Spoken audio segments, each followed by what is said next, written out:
الشيطان الرجيم.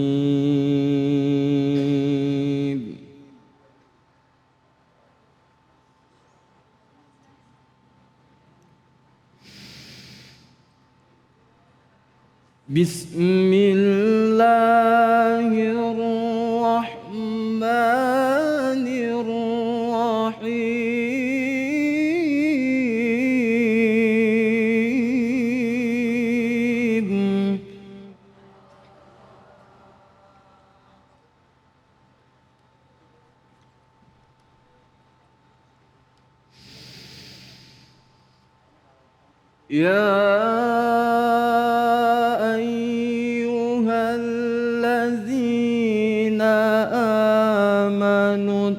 اتقوا الله ولتنظر نفس ما قدمت لغد.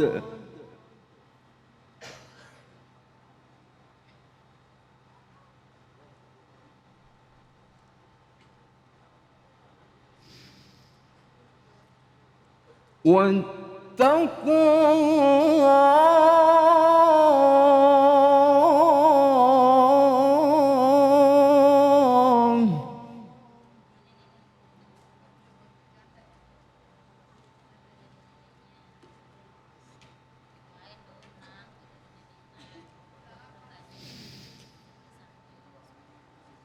إن الله خبير بما تعملون.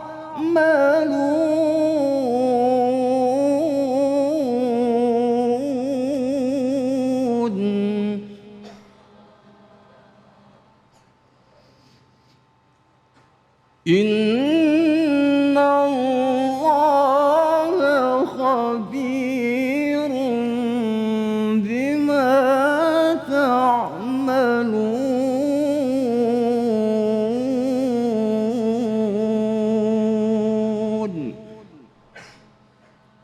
صدق الله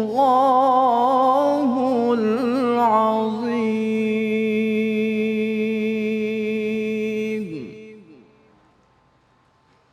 Maha benar Allah dengan segala firman-Nya. Barusan kita dengar sama-sama dari adik kita Akhina Abdul Ma'arif. Masya Allah, luar biasa bacaannya. Semoga kita juga diberikan ilmu seperti beliau dan mampu melantunkan ayat suci Al-Quran dengan indah. Amin.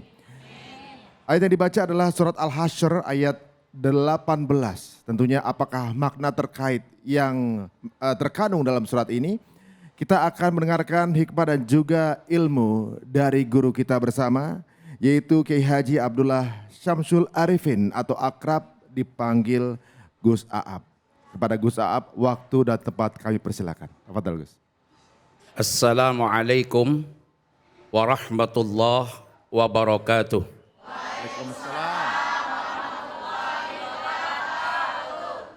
Bismillah, alhamdulillah. Assalatu wassalamu ala rasulillah Sayyidina wa maulana Muhammad ibn Abdullah wa ala alihi wa sahabatihi wa man tabi'a sunnatahu wa jama'atah min yaumina hadha ila yaumin nahdah, amma ba'd. Para kiai-kiai kita, ustadz-ustadz kita yang telah hadir bersama-sama kita yang saya muliakan, ada Kang Rashid, ada Ustadz Arizolo, dan lebih spesial host kita yang ganteng, Mas Ari Untung, mudah-mudahan selalu beruntung. Amin. Allahumma amin. Qori kita, ahsantum qiraatakum, terima kasih telah membaca ayat suci Al-Quran dengan baik.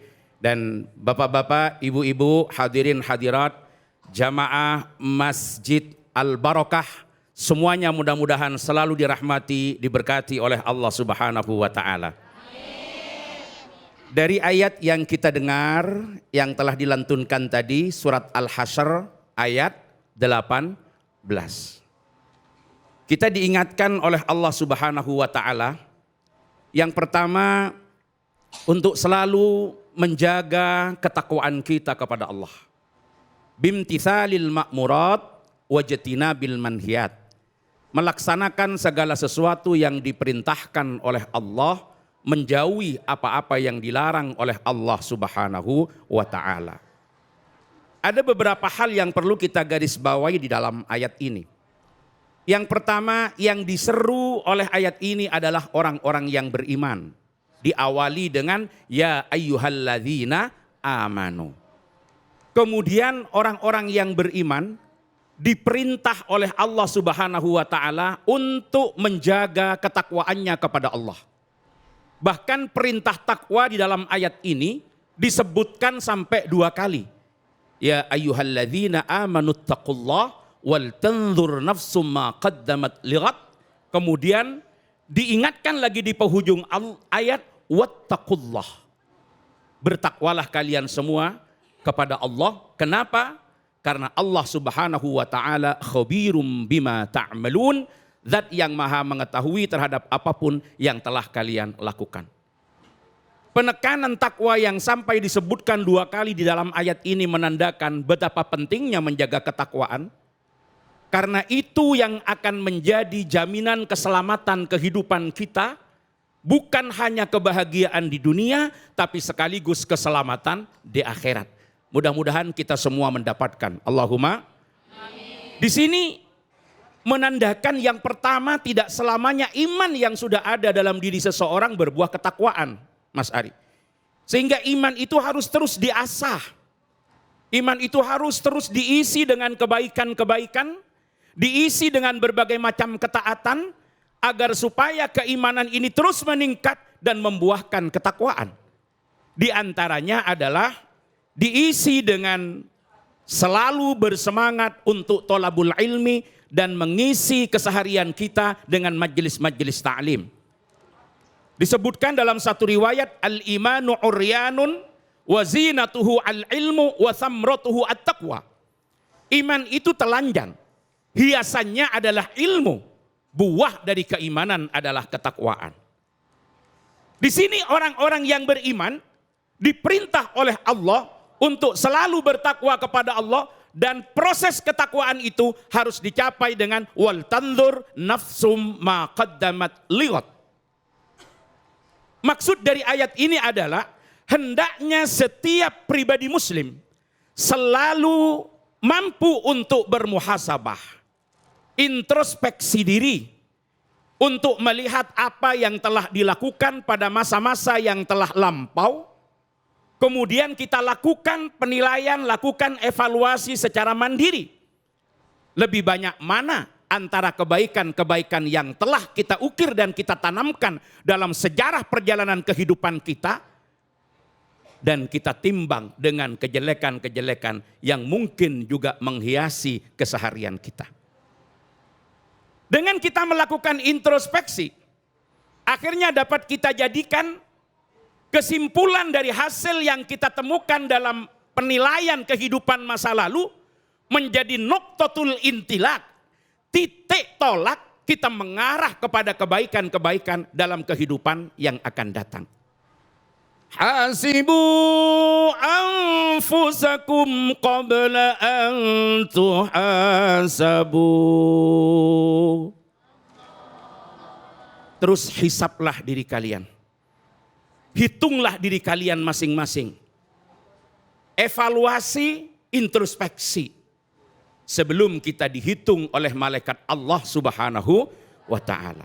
Karena tidak ada yang kita lakukan kecuali semuanya terekam dan tercatat dalam tinta-tinta para malaikat Allah yang kelak akan dilaporkan kepada Allah Subhanahu wa ta'ala.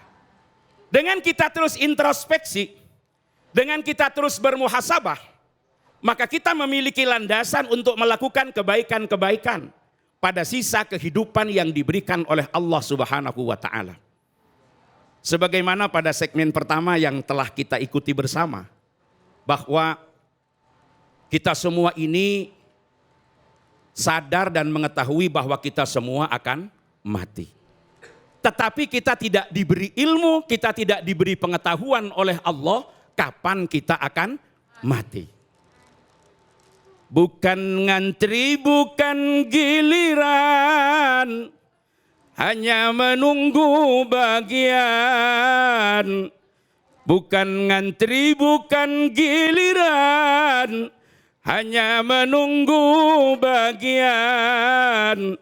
Kalau sudah datang ajal, semua masuk ke kuburan. Kalau sudah datang ajal, semua masuk ke kuburan.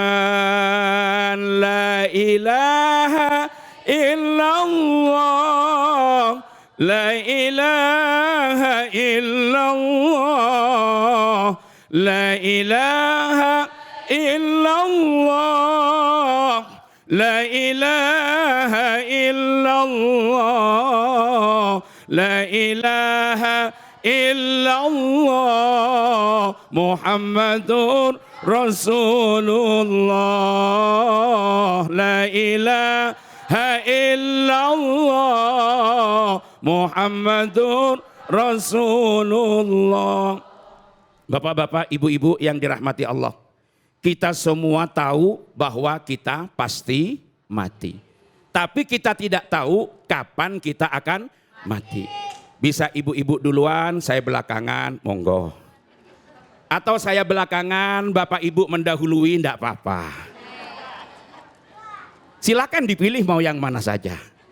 Tapi yang paling penting, kesadaran transendental yang ada pada diri kita.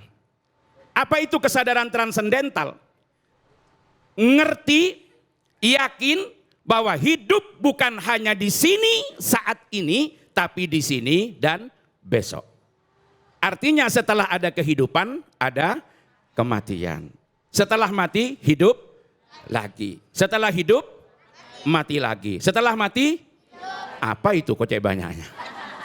Kalau mati hidup, mati hidup, mati hidup itu adiknya Mas Ari Untung yang paling kecil. Itu mati hidup itu. Kalau kita asalnya tidak ada, yang tertawanya lambat itu baru nyantol. Kita asalnya tidak ada, dihidupkan oleh Allah Subhanahu wa ta'ala. Setelah itu kita dimatikan dan dibangkitkan kembali menghadap Allah Subhanahu wa ta'ala. Nah, setelah kita tadi pada segmen pertama bersama-sama menyaksikan betapa ada seorang ustadzah wafat ketika dia sedang memimpin doa dan membacakan tahlil. Saya teringat dalam satu makalah, an-nasu matu ala ma'asu wa bu'ithu ala matu. Jadi manusia itu akan mati seperti apa cara ia hidup. Cara kematiannya tidak jauh-jauh dengan pola hidupnya. Ada yang ketika hidup sukanya tiap hari mendem. Tahu mendem ibu-ibu? Tahu mendem ya? Mabok. Tahu ya? Tahu. Minum khamar. Setiap hari begitu. Pada waktu wafatnya ngorok. Ya, seakan-akan dia baru minum khamar. Ada orang yang ketika hidupnya suka miso. Tahu miso ibu? Ya, mengucapkan ucapan yang tidak baik. Caci maki, sumpah serapah. Giliran mau wafat dituntun untuk membaca la ilaha illallah. Yang keluar miso. Yang keluar miso. Nah, ini harus menjadi bahan evaluasi kita semua. Apa yang menjadi kebiasaan-kebiasaan hidup kita? Kira-kira kematian kita tidak jauh dari itu. Maka pentingnya kita melakukan evaluasi terhadap serangkaian amal yang kita lakukan. Itu menjadi titik tolak untuk kita lakukan perbaikan-perbaikan pada saat-saat yang akan datang. Kenapa Bapak Ibu? Ketika Allah mencintai seorang hamba, maka Allah akan tampakkan kepada hamba tersebut kekurangan-kekurangannya, yang dari situ ia bisa melakukan perbaikan-perbaikan. Dari mana kita melakukan perbaikan kalau kita tidak tahu kelemahan dan kekurangan kita? Maka disinilah kita diperintah oleh ayat 18 surat Al-Hasyr ini untuk terus melakukan evaluasi, untuk terus introspeksi agar apa yang mampu kita catat, hasil yang mampu kita hitung, bisa menjadi modal untuk perbaikan kita pada saat yang akan datang. Coba sekarang ya abna al-ishrin, yang usianya 20-20, ada? Ada? Ya mungkin 1-2 orang. Ini yang paling banyak abna al-arba'in wa abna al-khomsin. 40-50. Ada yang sudah 70 tapi kerasa 40. Yang sudah 40-40, coba panjenengan hitung. Kira-kira masa yang telah berlalu dengan yang akan kita lalui, lebih banyak mana? Lebih banyak mana? Kita sama-sama tidak tahu kapan akhir dari kehidupan kita di dunia.